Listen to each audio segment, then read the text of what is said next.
गाँव के लफुआवा हाथावा में फूलावा धरा दिले बा। गाँव के लफुआवा हाथावा में फूलावा धरा दिले बा। तोरा अखिया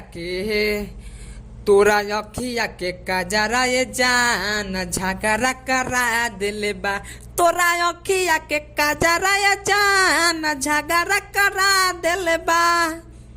तो नमस्ते प्रणाम, हम आप सबके छोट भाई शंभू कुमार समर। तो आज मैं इसी ट्रैक पे लिख के ला दिया हूँ सुपर डुपर शानदार मैटर। पहले मैं बता देना चाहता हूँ कि ये सॉन्ग तो बहुत कोई ने गाया है, मगर मैं धनंजय भैया के गाना आया है झगड़ा करा दे बा, मैं इसी ट्रैक पे लिख के ला दिया हूँ। तो सॉन्ग स्टार्ट करने से पहले आप सबसे एक रिक्वेस्ट है कि हमारे चैनल पर नए होंगे तो हमारे चैनल को सब्सक्राइब कर लीजिए, ताकि जब भी मैं ऐसे हिट मैटर लिख के डालूँ तो सबसे पहले आप सबके पास पहुंचे। तो चलिए तेरी किस बात मुखरा स्टार्ट करते हैं। होला जवन से जिया पगौआ में सबके बता दिले बा।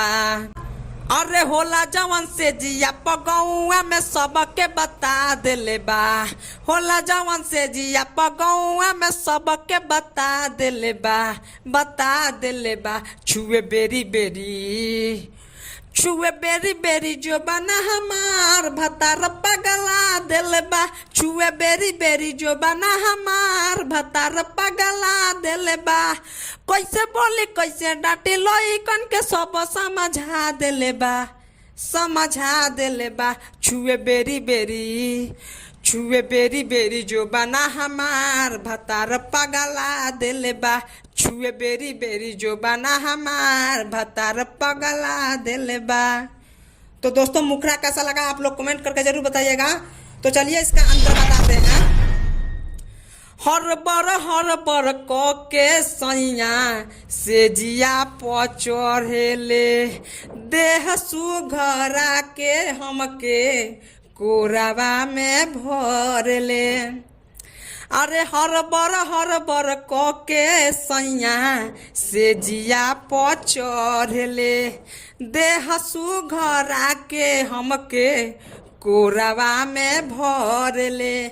चुमे कना बाली कबो चाटे ओठ लालिया गिरा दिले बा। चुमे कना बाली कबो चाटे ओठ लालिया गिरा दिले बा, गिरा दिले बा। छुए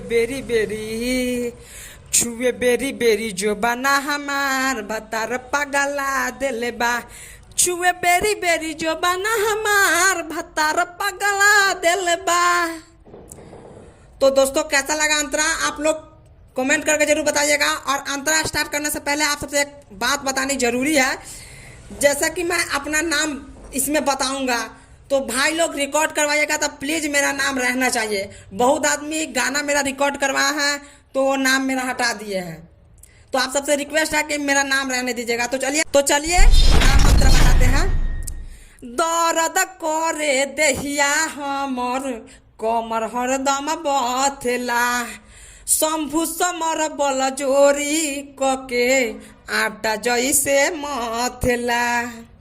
अरे दर्द करे देहिया हमर कमर हरदम बथेला, शंभू समर बल जोरी कके आटा जैसे मथेला। टून टून मुकेश साथे लालन के नींद से जगा दिले बा। अरे टून टून मुकेश साथे लालन के नींद से जगा दिले बा, जगा दिले बा। छुए बेरी बेरी जो बना हमार भतार पगला दिले बा। छुए बेरी बेरी जो बना हमार भतार पगला दिले बा।